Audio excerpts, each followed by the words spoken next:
it's Jamie from thedailyinfusion.com, and I'm reflecting on intentions and manipulation today because I used to be quite a manipulator, which has a very negative connotation in society. And, you know, it doesn't solve a lot of things to be manipulative, which really all that means is that we are not directly expressing and communicating our needs and feelings in any given situation. And when we're not doing that, that means we're avoiding something that's really true for us inside of us that we're not willing to kind of feel and be with. And the need to kind of manipulate can oftentimes come out of a place of fearing somebody else's reaction to us. And so we then go into situations with some kind of agenda to try and curate our exchanges with one another to be quote unquote pleasant, but how pleasant is it really to be hiding what's true and going on for you?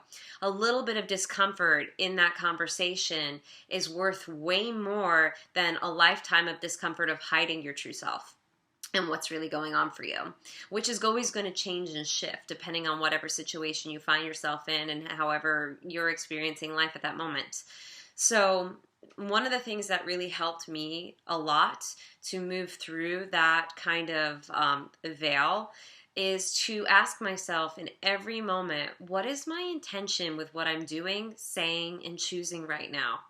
And it kind of highlights for me if there is some kind of hidden agenda I wasn't conscious of. And those hidden agendas kind of are the root of the conflict we see manifest in the world because we can project all of those unprocessed and undigested feelings onto each other, not meaning to. That's where passive aggressive behavior comes from, or directly aggressive behavior when we're not really fully connecting with that need inside of us. And that's the call for us to kind of acknowledge it first and foremost. And we can choose to express that with another, but without the attachment that it's received a very particular way. That's the trick for most people is we're trying to control other people's reactions when we never can do that. All we can do is control where we're coming from. So it's very helpful to ask ourselves in every moment, what is my intention? What's my intention here?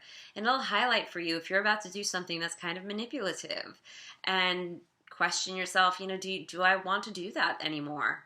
It takes a whole lot more energy to kind of live in that constant control versus letting that go and coming back to the place of honesty, which will reveal what's truly loving in that moment, just to be honest, no matter how that is going to be received. And we deal with the consequences of that. But ultimately, that is what's truly loving and compassionate with ourselves and each other, because anything else is a hidden agenda or a lie. And how kind is that really?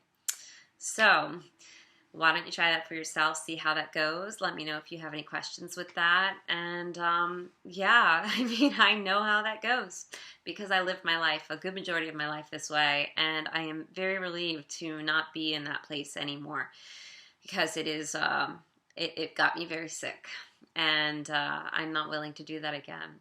So I will see you guys really soon, and sending you lots of love.